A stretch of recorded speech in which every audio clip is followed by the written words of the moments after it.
सहनावतु सहनौ भुनक्तु सह वीर्यं कर्वावहै तेजस्विनावधीतमस्तु मा विद्विषावहै। ओम शांति शांति शांति। सबको सादर नमस्ते जी। वैदिक प्रज्ञा व्याख्यान मार्ग में सभी का स्वागत है। तो भजन के लिए योगेश्वरी माता जी क्या आप लेंगे? और कोई अभी तो नहीं है, कमला जी शायद ले सकते, आप लीजिए। आवाज जी किसको बोल? मैं पुस्तक निकालती हूँ, जब तक कोई और लेना चाहे तो ले ले। कमला जी है ना? हाँ। सारे नामों में है ओम नाम प्यारा, देने वाला है सबको सहारा। फिर और जगत से क्या लेना क्या लेना, सारे नामों में है ओम नाम प्यारा। ये सूरज चांद सितारे उसके ना है ये सारी, ये सूरज चांद सितारे उसकी ही रचना सारी। उसका रंग नहीं रूप, वो तो रूपों का है रूप। उसका रंग नहीं रूप, वो तो भूतों का है भूत। फिर ताज तखत से क्या लेना क्या लेना, सारे नामों में है ओम नाम प्यारा, देने वाला है सबको सहारा। वह सत चित और आनंद है, जीव कर्मों के बंधन से बंद है। वो सत चित और आनंद है, जीव कर्मों के बंधन में बंद है। लेके उसका ही सहारा जीव पाते हैं आधारा, लेके उसका ही सहारा जीव पाते हैं आधारा। फिर और जगत से क्या लेना क्या लेना। ये किसी का माइक खुला हुआ है, किसका? ये माइक अपना बंद कर दो, थोड़ा आवाज में फिर आवाज साफ नहीं आती। सारे नामों में है ओम नाम प्यारा, देने वाला है सबको सहारा। फिर और जगत से क्या लेना क्या लेना, चाहे सुख में हो चाहे दुख में, प्रभु नाम हो हर दम सुख में। चाहे सुख में हो चाहे दुख में, प्रभु नाम हो हर दम मुख में। मन में चिंतन और विचार जीवन जी ले उसके अनुसार। मन में चिंतन और विचार जीवन जी ले उसके अनुसार।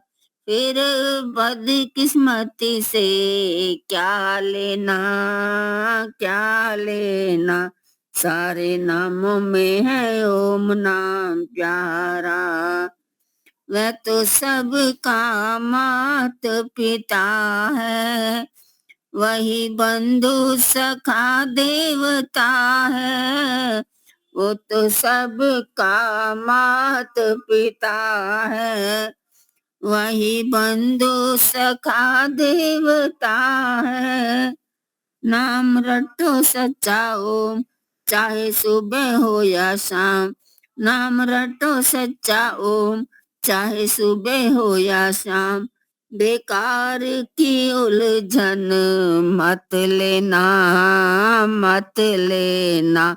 सारे नामों में है ओम नाम प्यारा, देने वाला है सबको सहारा। फिर और नामों से क्या लेना, क्या लेना। सारे नामों में है ओम नाम प्यारा। धन्यवाद जी समय देने के लिए। ईश्वर का भी धन्यवाद। बहुत सुंदर। माता जी, योगेश्वरी माता जी। ओम, सभी को सादर नमस्ते जी। एक भजन।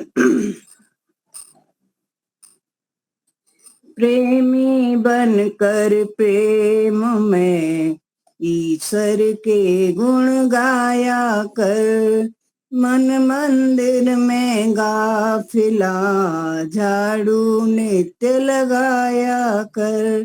प्रेमी बनकर प्रेम में ईश्वर के गुण गाया कर, मन मंदिर में गाफिला झाड़ू नित्य लगाया कर।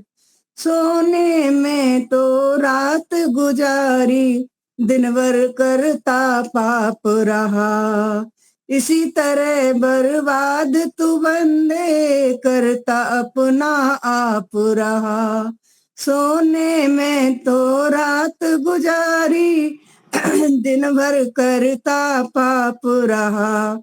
इसी तरह बर्बाद तू बंदे, करता अपना आप रहा। प्रातः समय उठ नियम से सत्संग में तू जाया कर, मन मंदिर में गाफिला झाड़ू नित्य लगाया कर। प्रेमी बनकर प्रेममय ईश्वर के गुण गाया कर, मन मंदिर में गाफिला झाड़ू नित्य लगाया कर। नर्तन के चोले को पाना बच्चों वाला खेल नहीं, जन्म जन्म के शुभ कर्मों का होता जब तक मेल नहीं। नर्तन के चोले को पाना बच्चों वाला खेल नहीं, जन्म जन्म के शुभ कर्मों का होता जब तक मेल नहीं। नर्तन पाने के लिए तो उत्तम कर्म कमाया कर, नर्तन पाने के लिए तो उत्तम कर्म कमाया कर। मन मंदिर में गाफिला झाड़ू नित्य लगाया कर। दुखिया पास तेरे यदि कोई, तूने मौज उड़ाई क्या। भूखा प्यासा पड़ा पड़ोसी, तूने रोटी खाई क्या। दुखिया पास तेरे यदि कोई, तूने मौज उड़ाई क्या। भूखा प्यासा पड़ा पड़ोसी, तूने रोटी खाई क्या। सबको पहले पूछ कर, सबको पहले पूछ कर तब तू भोजन पाया कर। मन मंदिर में गाफिला झाड़ू नित्य लगाया कर। देख दया उस परमेश्वर की, वेदों का निज ज्ञान दिया। देश जरा तो सोच तू मन में, कितना है कल्याण किया। देख दया उस परमेश्वर की, वेदों का निज ज्ञान दिया। देश जरा तो सोच तू मन में, कितना है कल्याण किया। प्रातः सायं प्रेम से, प्रातः सायं प्रेम से ओम नाम नित्य ध्याया कर। प्रेमी बनकर प्रेम में ईश्वर के गुण गाया कर। मन मंदिर में गाफिला झाड़ू नित्य लगाया कर। प्रेमी बनकर प्रेम में ईश्वर के गुण गाया कर। धन्यवाद जी। प्रेमी बनकर प्रेम से ईश्वर के गुण गाया कर, बहुत बढ़िया। तो अभी हमारे आज के वक्ता है शैलेंद्र जी शास्त्री बनारस से, उनको मैं निमंत्रित करता हूँ।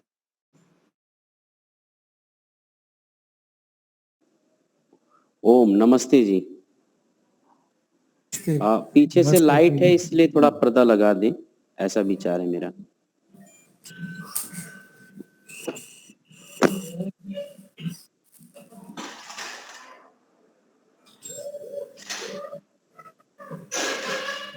उठने जरा। ओ माँ, ये लाइट बंद कर दे, जो ये वाली लाइट है, ये वाली लाइट बंद कर दो। कमललाल, आपका ऑडियो बंद करे। जी ओम नमस्ते जी। महेंद्र मुनि जी, आवाज ठीक है मेरी?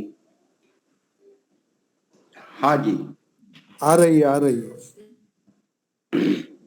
एक बार अपने ही जगह पर बैठ करके परमपिता परमात्मा का मुख्य नाम निज नाम ओम है।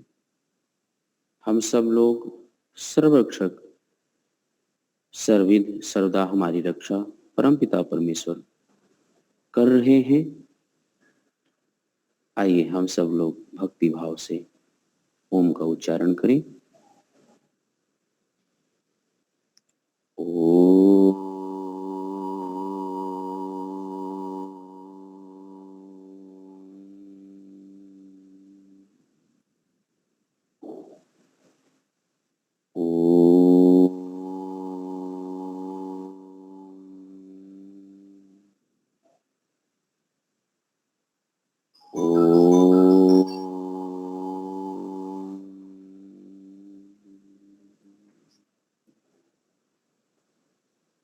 उपस्थित भद्र पुरुषों, श्रद्धेय श्री महेंद्र मुनि जी, जिनके भजनों से भी हम लाभान्वित हो रहे थे, पूजनीय माता योगेश्वरी माता जी, उपस्थित इस प्लेटफॉर्म पर जितने भी भद्र पुरुष हैं, मातृशक्ति, हम सब लोग संस्कार विधि की इस कक्षा में उपस्थित हैं। आज हम सब लोग संस्कार विधि ये संस्कार विधि के क्रम श्रृंखला में आज कर्णवेद संस्कार है। कर्णवेद संस्कार ये 9वां संस्कार है और कर्ण का अर्थ होता है कान और वेद का अर्थ है छेदना। कर्णवेद, इस पर विद्वानों ने, हमारे पूर्वज मनीषियों ने अपने तरीके से बहुत चिंतन किया है और चिंतन करके जो हो सका है, इस संस्कार के पीछे जो दृष्टिकोण है उसको परिभाषित किया है, लिखा है भी। तो इसके पीछे उद्देश्य क्या हो सकता है, आगे हम सब लोग विस्तार पूर्वक चर्चा करेंगे, लेकिन मेरे मन में एक विचार है कि व्यक्ति को संवाद स्थापित करने के लिए प्रथम इंद्रिय जो है वो कर्ण की आवश्यकता होती है। संवाद स्थापित करने के लिए हम ऐसा सोचते हैं कि संवाद तो वाणी से स्थापित करते हैं, लेकिन नहीं, इसके मूल में है श्रवण इंद्रिय।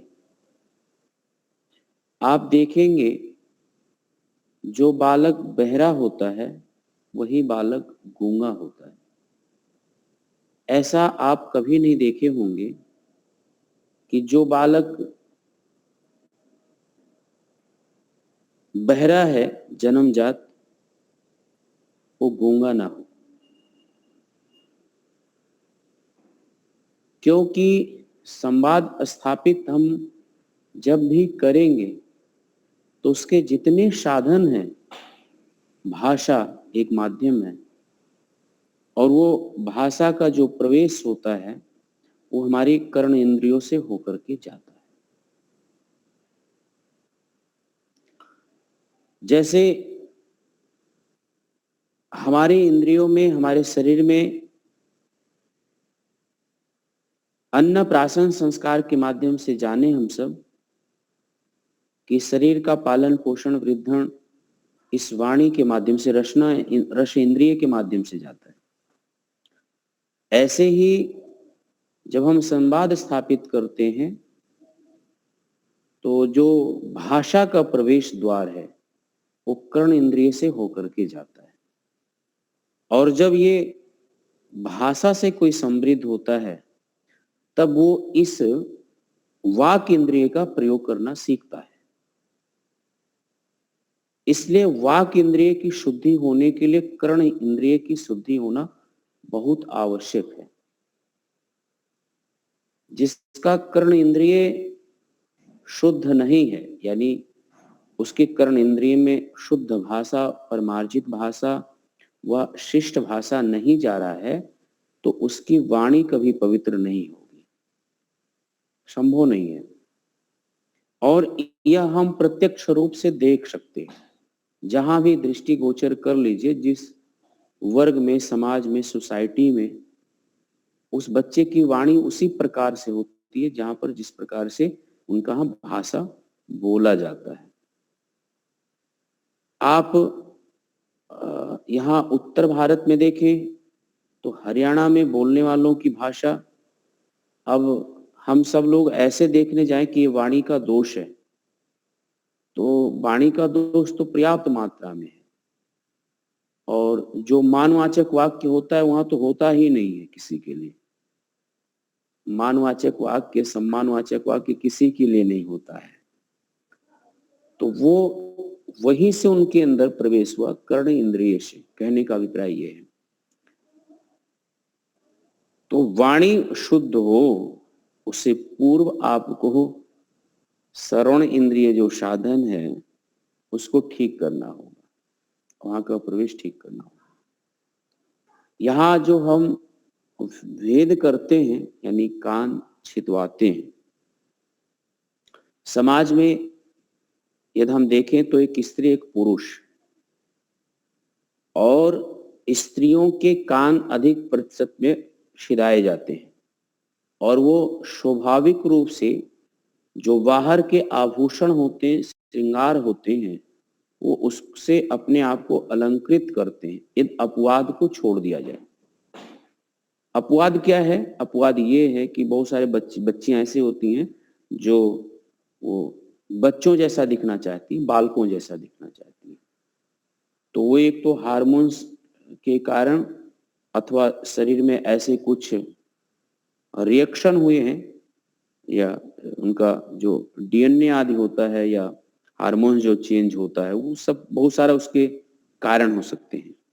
लेकिन प्रायः प्रतिशत ये अधिक होता है, लगभग मैं ये कह सकता हूँ 99% 500 लड़कियों में 5 लड़कियां भी ऐसे लड़के जैसा दिखना चाहती हैं। आज तो ज्यादा ही हो सकता है।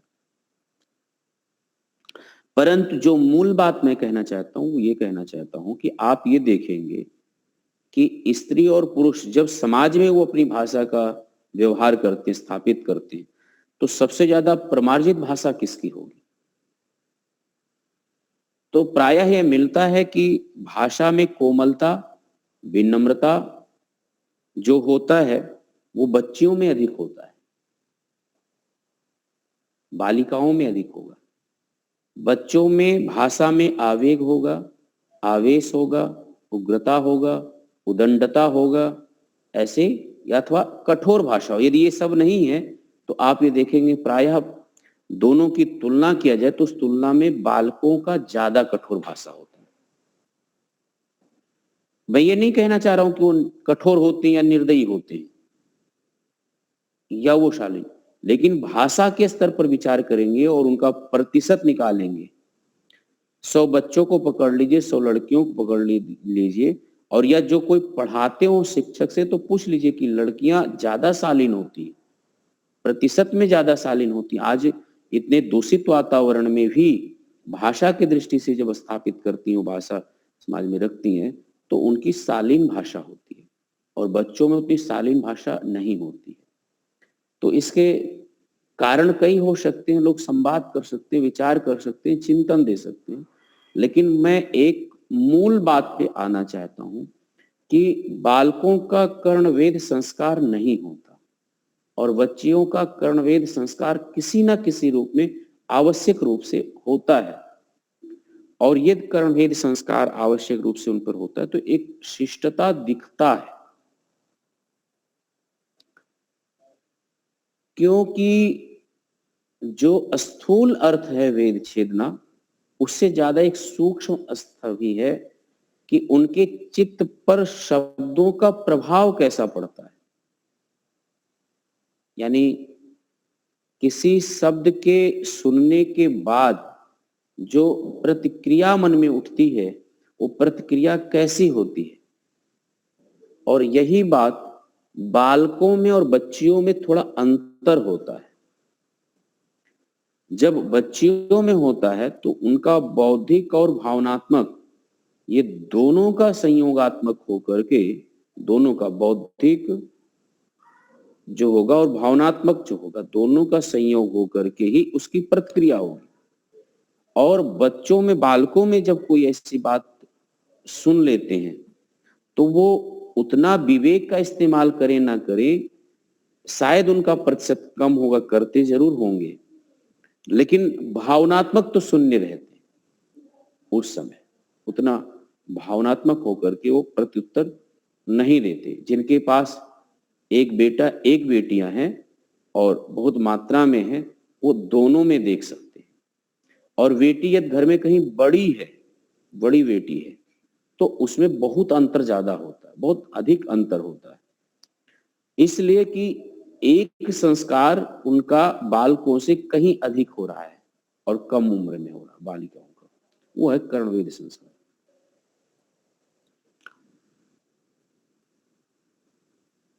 तो मूल बात जो सारांश निकल करके आ रहा है, वो सारांश ये निकल करके आ रहा है कि कर्णभेद संस्कार जब होता है तो उसका मूल्य उद्देश्य है शब्दों के सृजन का, शब्द सृजन, और चित्त पर यह प्रभाव पड़े। तो उस शब्द सृजन से यह है कि चुन चुन करके शब्दों का सृजन जाना चाहिए, यानी कान को भेद दीजिए। और भेदने का अभिप्राय है लक्ष्य की, एक तो होता लक्ष्य की प्राप्ति करना, कर्णभेद के लक्ष्य की प्राप्ति करना। तो यह मेरे मन का भाव था, स्वाध्याय का परिणाम था। आइए आगे हम लोग विचार करते हैं कि विद्वानों का क्या मत है, कुछ विद्वानों का क्या मत है, उस एक एक मत को लेकर के थोड़ी विवेचनात्मक भाग हम करेंगे। कर्ण इस संदर्भ में संस्कार विधि के द्वितीय संस्करण में कर्णवेद संस्कार का प्रमाण देते हुए ऋषि लिखते हैं कि कर्ण वेदो वर्षे तृतीय पंचमेवा, यह गृह सूत्र का उद्धरण है। और मूल रूप से गृह सूत्र का उद्धरण कह रहे हैं कि कर्णवेद संस्कार कब करें, तो कर्णवेद संस्कार कह रहे हैं तृतीय अथवा पंचमे, तीसरा वर्ष और पांचवा वर्ष। ऐसा क्यों? तो उससे पूर्व जो कानों में बालक के शब्द पड़ता है वो परिवार का, माता पिता, क्योंकि 2.5-3 साल तक तो इन्हीं लोगों की छत्र छाया में उसका पालन पोषण होता है उस बालक का। लेकिन जैसे वो 4 और 5 का बाहर का होता है तो वो समाज से संवाद स्थापित करता है। एक श्रृंखला बनाइएगा, इस बात को समझने की कोशिश करिएगा। और अब समाज में उसको सब प्रकार के शब्द सुनाई देंगे, सभी प्रकार के लोग होंगे। शिष्ट शब्द, अशिष्ट व्यवहार, शिष्ट भाषा, अशिष्ट भाषा। तो कहीं उसके अशिष्ट भाषाओं को समझ करके, गालीयुक्त भाषा को समझ करके, द्वेष, निंदा आदि जो भी समाज में युक्त होकर के उस प्रकार का ही उसका चित्त का निर्माण कहीं ना होना शुरू हो जाए, उसके संस्कार का निर्माण इस प्रकार से ना हो। तो अब क्या है कि सुनने की पद्धति उसकी ठीक होनी चाहिए, और सुनने की पद्धति ठीक होनी चाहिए। इसलिए इस आयु में, यानी जो माता पिता विद्वान हैं, जो परिवार में लोग विद्वान हैं, त्यागी तपस्वी हैं, उन्होंने एक कुशल शिक्षा दे दिया, तो वो बालक कम आयु में ही गुरुकुल में प्रवेश पा लेगा। जिनके माता पिता अशिक्षित हैं, जिनका परिवार अशिक्षित है, तो उसके बच्चे का गुरुकुल में प्रवेश पहले नहीं होता था, विलंब से होता था। क्योंकि गुरुकुल में प्रवेश होने के लिए अक्षर ज्ञान होना आवश्यक है, और भाषा का संवाद करना आवश्यक है, और स्वयं का सब चीजें अपना करना आवश्यक है। अपनी चीजें कर लेता हो, यानी एक समझदार बच्चा होना चाहिए गुरुकुल में प्रवेश होने के लिए। यह न्यूनतम योग्यता थी। और माता पिता भी संस्कार और गुणवान हों, ऐसे माता पिता गुणवान और अच्छे गुरुकुलों में, इसलिए उनका प्रवेश होता था। तो जो तीसरा और पांचवा आप देखते हैं ना, ये ऑप्शन इसीलिए कि भाई यदि योग्य होगा तो तीसरे वर्ष में आप करा दीजिए, और नहीं होगा तो 5वें वर्ष में हो जाएगा। और समाज के भी लोग व्यवहार को समझ लेगा, ये 2-4 साल 5 साल, तो 5 साल से लेकर के और 8 साल तक के बच्चों का गुरुकुल में प्रवेश होता था। इसलिए वहां पर कहा है, ब्राह्मण संज्ञा दिया कि ब्राह्मण के पुत्र हो तो 6ठे वर्ष से 8 वर्ष तक गुरुकुल में प्रवेश ले लें। यद्यपि वो क्षत्रिय हैं तो 8 वर्ष से आगे के लिखा था, ब्राह्मण क्षत्रिय वैसे करके ऐसे साल भर बढ़ा लीजिएगा उसमें। तो उसके पीछे यही है जो तृतीय वर्ष और पंचम वर्ष जो ऋषि ने ये वर्षों का विधान किया, किसी वर्ष में कारण का छेदन हो। तो जब वो व्यक्ति समाज से भाषा का स्थापित करना प्रारंभ करता है, सुनना करना है, जाना आना सीखता है, तब कर्णभेद संस्कार, यानी सावधान हो जाइए, इसके कानों में जो शब्द पढ़ने चाहिए, वो शब्द, वो भाषा बड़ा शिष्ट हो, बड़ा परमार्जित हो। ऐसे लोगों के बीच में मत भेज दीजिए जहां भाषा दूषित हो। जिस व्यक्ति की भाषा दूषित हो जाती है, उस व्यक्ति का प्रगति रुक जाता है, विकास रुक जाता है। वो व्यक्ति जगह जगह अपमानित होता है, जगह जगह वो जो उसका भौतिक विकास है अथवा जो आध्यात्मिक विकास है, दोनों में बहुत अवरोध उत्पन्न हो जाता है, दोनों में बहुत अवरोध उत्पन्न हो जाता है।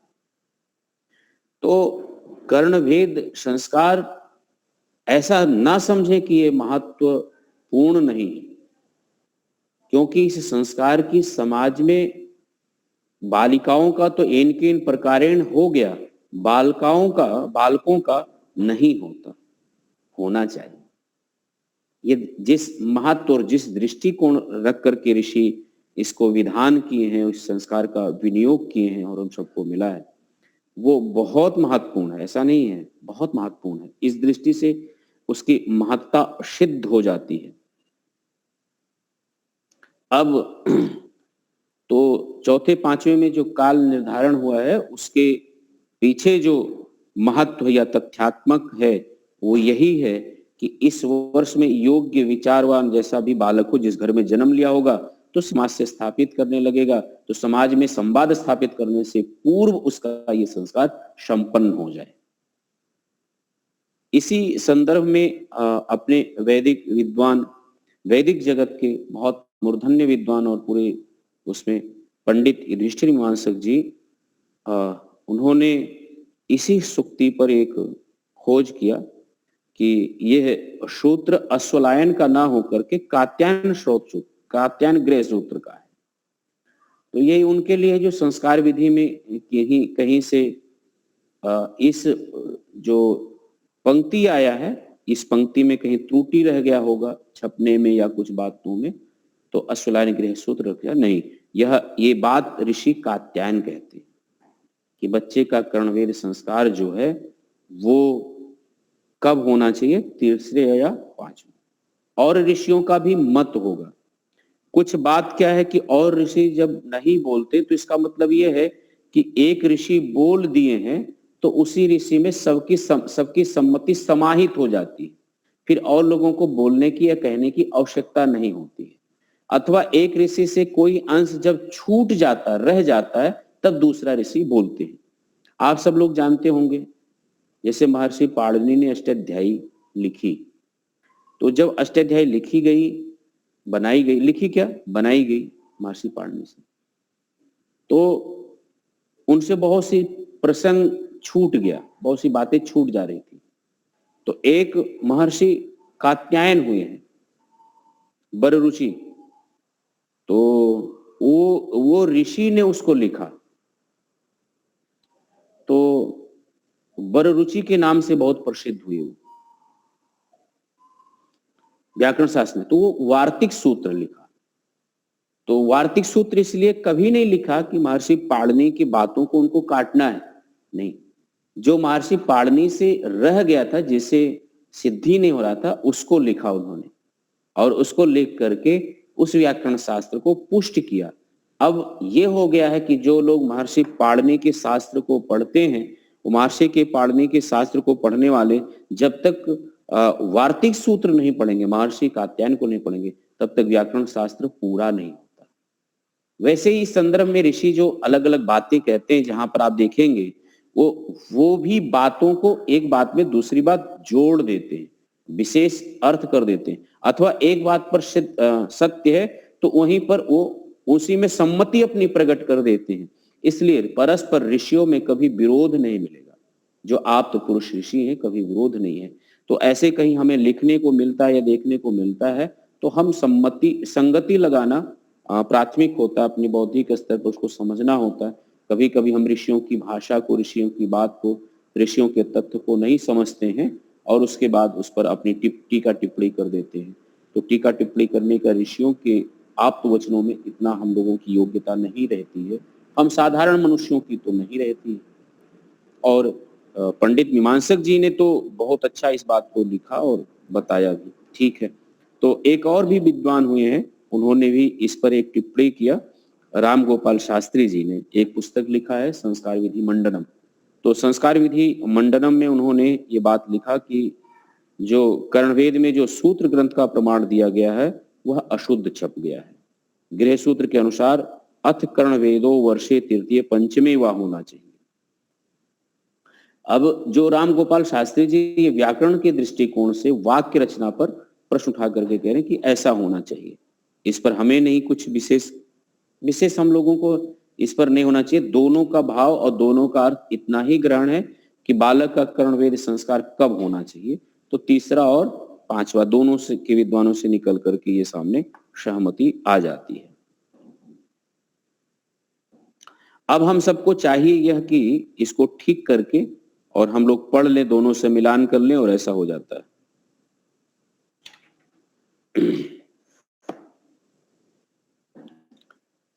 स्वामी जी ने संस्कार विधि में नासिका वेद के लिए कोई विधि या मंत्र नहीं दिया। अब ये प्रश्न होता है कि कर्ण वेद का संस्कार हो तो नासिका का क्यों ना हो, नासिका का, लेकिन नाम तो केवल कर्ण वेद का दिया है, तो नासिका क्या क्या है। तो इस संदर्भ में हमें ये समझना चाहिए कि कर्ण वेदन का तो संस्कार चला, कर्ण वेद का, और इसको समाज ने बहुत मात्रा में स्वीकार किया। जैसे राजस्थान में जाएंगे, मध्य प्रदेश में जाएंगे तो वहां कर्णवेद संस्कार बहुत होगा। और एक छत्तीसगढ़ है, वहां पर शिक्षा का वो स्तर तो नहीं हुआ, लेकिन वहां पर जो भाषा आप देखेंगे, अनपढ़ से अनपढ़ गवार होगा, लेकिन उनकी मौलिक भाषा बड़ी विनम्र होती है, बहुत विनम्र होती है। मैं आपको कभी छत्तीसगढ़ का कोई व्यक्ति मिले या लोग संपर्क में होंगे तो मेरी बात की पुष्टि करेंगे। तो वहां प्रायः लोग कर्णवेद संस्कार से युक्त रहते थे।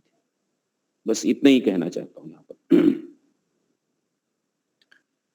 तो और नासिका का छेदन नहीं होना चाहिए, इस संदर्भ में क्या विचार किया जाए? तो इसमें विद्वानों के अलग अलग मत हैं। एक तो ऋषि ने केवल कर्णवेद संस्कार को लिखा है, नासिका को नहीं लिखा है। एक थोड़ा सा विनोद भाव से मैं पंडित गंगा प्रसाद उपाध्याय जी का एक संस्मरण सुनाता हूं। पंडित गंगा प्रसाद उपाध्याय जी की कोई पोती रही होगी, तो वो अपने पोती से कहते थे, बेटी तुम नासिका मत छिदवाना, नासिका तो पशु छिदवाते हैं जो नाथे जाते हैं। तो अब लेकिन अब वो लड़की उनकी पोती शायद इस बात को मानी नहीं, उनकी बात स्वीकार नहीं की और उनसे छिपे से चोरी छिपे जाकर के वो नासिका अपनी छिदवा ली। तो परंपरा में ये देखा जाता है कभी कभी कि जो लोग सब करते हैं वह सब देख लेते हैं। और नासिका छिदवाने का अभिप्राय क्या है कि श्रृंगार करने में जो माताओं का योगदान विशेष होता है, उस श्रृंगार का एक भाग है और वहां श्रृंगार का भाग के कारण कि कैसे कैसे श्रृंगार करेंगे, तो उस श्रृंगार से नासिका छिद्र कराने की परंपरा प्रारंभ हो गई होगी, ऐसा मेरा मानना है। और ऐसा शायद विद्वानों की भी युक्ति लगा करके ऐसा कहना होगा। शास्त्रों में तो केवल कर्णवेद संस्कार ही आता है, नासिका छिदवाने का वैसा प्रकरण में नहीं आता है।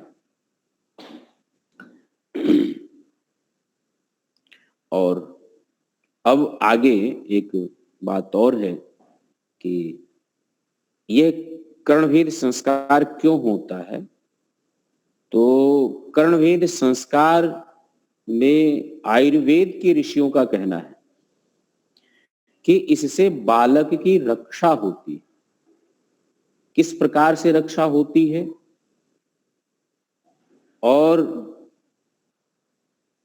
कैसे कैसे किस दृष्टि कितने अंश में रक्षा होती है, इस पर भी हम लोगों को थोड़ा सा समझ लेने की आवश्यकता है, यदि रक्षा कहते हैं।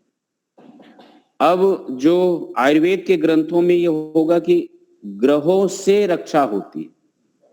अब ग्रहों से रक्षा होती है ऐसा तो वैदिक मान्यता में आता नहीं है, लेकिन आयुर्वेद में ग्रंथ यदि लिखे हैं कि ग्रहों से रक्षा होती है, तो जैसा जन्म पंचांग होता है, जन्म पत्री जिसको जन्म कुंडली कहते हैं, फिर ग्रहों का विचार करके फलादेश करते हैं और भविष्यवाणी करते हैं।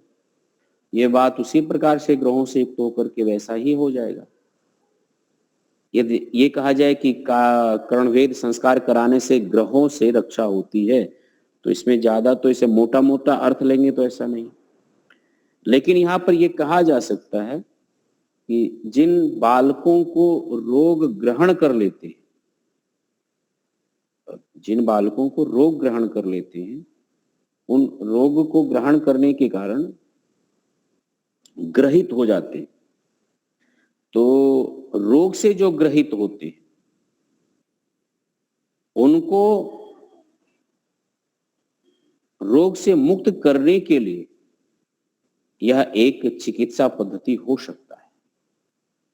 आज भी इस बात का आविष्कार हुआ दो नामों से, एक्यूप्रेशर और एक्यूपंक्चर करके, जो नसों को दबाते हैं और नसों को छेदते हैं, अथवा जगह जगह शरीर में ग्रंथियां होती हैं, उस ग्रंथियों को दबाते हैं और उस प्रकार का प्रभाव हमारे शरीर में रासायनिक क्रिया हो करके और हमें स्वास्थ्य लाभ, थोड़ा दर्द में लाभ मिलता है। और ऐसी और भी पद्धतियां हुई हैं जो शरीर को ही दबाने से, एक दिशा में मोड़ने से, खींचने से शरीर को थोड़ा आराम मिलता है, और कई पद्धतियां एलोपैथ में भी हुई हैं। तो कान के पास कई पॉइंट होते हैं, ये तो बात मानना पड़ेगा, आज भी लोग मान ही रहे। वो देखते हुए ऋषि नाड़ी विज्ञान और नस नाड़ियों के वो विज्ञान को जानते थे, वो समझते थे कि कान के पास में ऐसा ऐसा पॉइंट है और इसको यद्यपि यहाँ पर दबाया जाए तो वो एक्टिव रहते हैं, और एक्टिव रहते हैं तो हमें कई प्रकार के रोगों से कुछ अंश में राहत बालकों को जरूर मिलेगा आवश्यक रूप से। इसलिए आयुर्वेद के ऋषि लिख देते हैं कि कर्णवेद संस्कार से बालकों की रक्षा होती है, यानी ग्रहों की रक्षा होती है, तो ग्रह का अभिप्राय यहाँ यही लीजिएगा कि तमाम प्रकार के रोगों से बच्चे ग्रहित हो जाते हैं, उनसे रक्षा की बात आयुर्वेद का ऋषि करता है, ना कि जो ज्योतिष में ग्रहों की फलित ज्योतिष में जो हमने ग्रहों की कल्पना की और ग्रहों के द्वारा जो ग्रहित होते हैं उन सब की बात आती है। ऐसा विचार करने पर यहाँ हम सबको पता चलता है। इसलिए सुश्रुत ने ही लिखा है कि रक्षा भूषण निमित्तम बालकस्य कर्णो विद्येते। आयुर्वेद के ऋषि कहना यह है कि रक्षा भूषण निमित्तम बालस्य कर्णो विद्येते, अर्थात बालक के कान दो उद्देश्य से बेंधे जाते हैं। एक तो बालक की रक्षा हो और दूसरा उद्देश्य बालक के कानों में आभूषण देना, आभूषण पहनाना। अब एक बार स्वामी दयानंद जब गृह त्याग करके, अपना घर त्याग करके जा रहे थे, तो वो स्वर्णों से कुछ आभूषण, स्वर्ण के कुछ आभूषण पहने थे, कुंडल आदि, और रास्ते में उनको लुटेरे मिल गए। और रास्ते में जब स्वामी जी को लुटेरे मिल गए तो उस समय तो उनका नाम मूल शंकर था। लुटेरों ने उनको डपटा होगा और जो जेवरात पहने तो प्रसन्नता के साथ उन्होंने दे दिया, शब्द दे दिया। यहां से ये निकलना एक बात मिलता है कि आभूषण पहले हम बालक और बालिकाओं को दोनों को पहनाते थे, दोनों को देते थे। उत्तर भारत में आज भी जब बालक मतलब जन्म लेता है तो उसके गले में एक छोटा सा आभूषण सोने का जरूर पहनाएंगे। वो उधर पहनाते कि नहीं पहनाते, गुजरात में हमने कभी ध्यान नहीं दिया छोटे बच्चों को, लेकिन उत्तर भारत में प्रायः जो भी संपन्नता है तो सोने का कोई ना कोई लॉकेट बना करके गले में बच्चे को, और उस पर कोई अच्छा शुभ ओम आदि लिखा रहेगा, या जैसी जैसी जिसकी निष्ठा है वैसा वो तस्वीर और सब बना करके अपने बच्चे को पहनाते हैं। तो जो कान में पहनाने की चीज थी यहाँ पर, और जो कर्णभेद संस्कार करने की परंपरा थी, उसको गले में ला करके और उस सोने से कर दिए।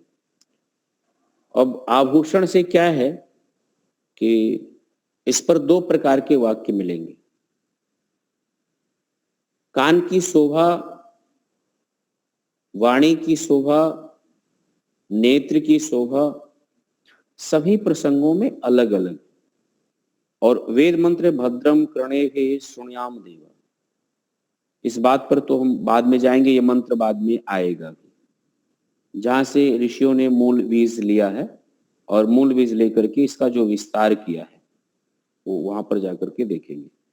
लेकिन इसकी शोभा एक आभूषण से ये स्थूल है, लेकिन सूक्ष्मता से ये है कि जो इंद्रियां हैं, इंद्रियों में जो तत्त विषय है, वो तत्त विषयों में अपना दिव्य जो गुण होते हैं वो दिव्यता से परिपूर्ण रहे, ये उसकी शोभा। जैसे वाणी की शोभा सत्य से, कान की शोभा सत्संग आदि, प्रवचन आदि, श्रुत आदि वचनों की सुनने मात्र से, नेत्र में शास्त्र आदि का स्वाध्याय आदि करने से। तो आगे बहुत सारे ऐसे सुभाषित श्लोक भी मिलते हैं इन सब संदर्भों में। उसको आप सब लोग बुद्धिजीवी हैं, बहुत ज्यादा आवश्यकता नहीं है कि उन श्लोकों को, तो विशेष करके यहाँ दूसरा आयुर्वेद के इसी बात की करते हुए एक चक्रपाणी है, वो कहते ये हैं कि कर्ण वेदे कृते बालो न ग्रही अभिभूयते भूष्यते स्य मुखम तस्मात् कार्यस्तत्कर्णयोर व्यधा, अर्थात कान के वीधने से ग्रहों का आक्रमण नहीं होता। एक मिनट में फोन एक इमरजेंसी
जी,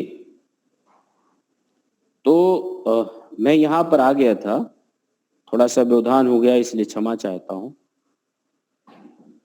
कर्ण वेदे कृते बालो न ग्रही अभिभूयते भूय भूष्यते अस्य मुखम तस्मात् कार्यस्तत्कर्ण योर व्यधः, अर्थात कान के विधने से आक्रमण नहीं होता।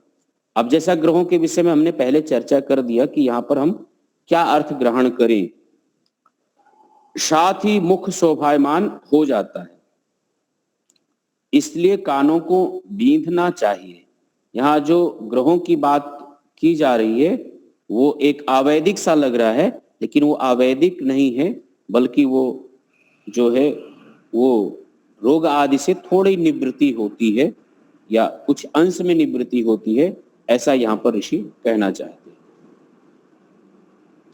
और यही बात की पुष्टि जहां पर सुश्रुत ने कहा, चक्रपाणी ने कहा है, ऐसे ही और ऋषि ने भी कहते हैं कि आभूषण के तौर से कानों में कुंडल आदि पहनाए जाते हैं, और जो कुंडल आदि होता है वो लटकता रहता है, और जब लटकता रहता है तो नसों पर एक खिंचाव देता है, और नसों पर जब एक खिंचाव देता है तो शरीर को एक एक्टिव करके रखता है।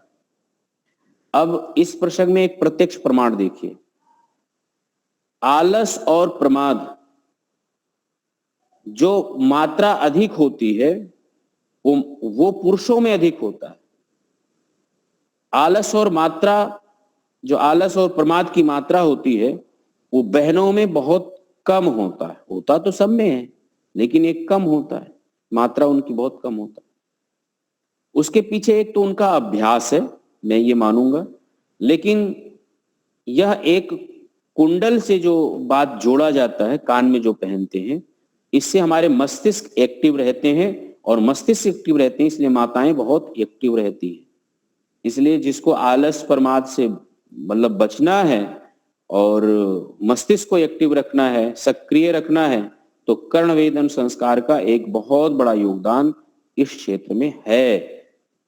और ये प्रत्यक्ष प्रतिशत रूप में आप अध्ययन करिए, शोध करिए, पीएचडी करिए, और हजारों लोगों पर शोध करने के बाद आपको मिलेगा कि हाँ, कर्णवेद संस्कार इस रूप में है, इसलिए यहां पर देखेंगे कि इनमें आलस, प्रमाद, तंद्रा बहुत कम है। और कर्णवेद संस्कार केवल हिंदुओं में ही, हिंदुओं की माताओं में है नहीं, कर्णवेद संस्कार श्रृंगार की दृष्टि से बहुत सारे जितने भी और धर्मावलंबी लोग हैं, कहते हैं, मैं वो कह दूं, चाहे वो मुस्लिम हो, सिख, ईसाई हो, वो सब लोग इसको मानते हैं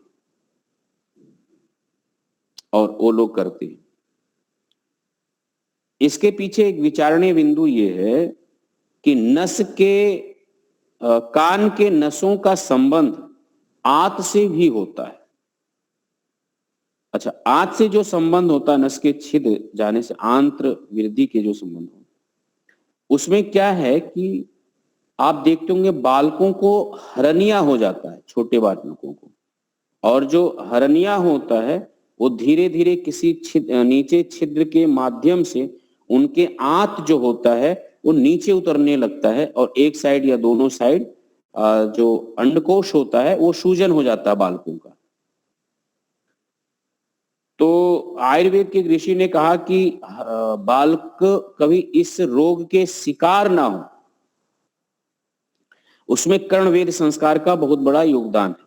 यहाँ पर नसों को छेदने से वो सक्रिय हो जाते हैं, तो बच्चों में आने वाले समय में हरनिया जो है, एक तो कभी कभी गर्भ से हो जाता है बच्चों का, वो बात मैं नहीं कह रहा हूं, लेकिन और भी वो हरनिया से बच जाएंगे।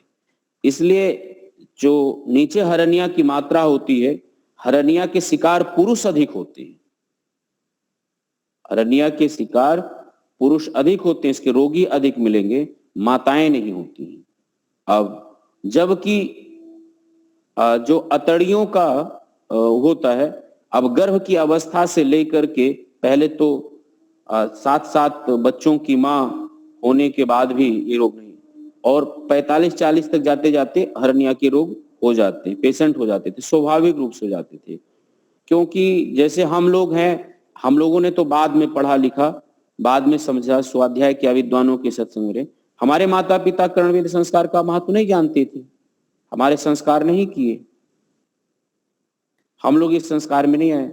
तो आज हरनिया का रोगी आप देखिए कि कुछ नहीं तो 20 से 25%, 100 में 25% लोग हरनिया के 40-45 साल तक पहुंचते पहुंचते हो जाते हैं। जैसे शरीर की नसें कमजोर होना प्रारंभ होती है, वैसे धीरे धीरे करके ये हो जाते हैं। क्यों हो जाते हैं? तो उसमें ऋषि ने कहा कि यद्यप यह एक बहुत बड़ा योगदान है कि कर्णवेद संस्कार होता तो इससे बच करके रहते, और कर्णवेद संस्कार ना होने से ये आतरणियों के संबंध थे वो नहीं हो पाए। ऐसा ही उल्लेख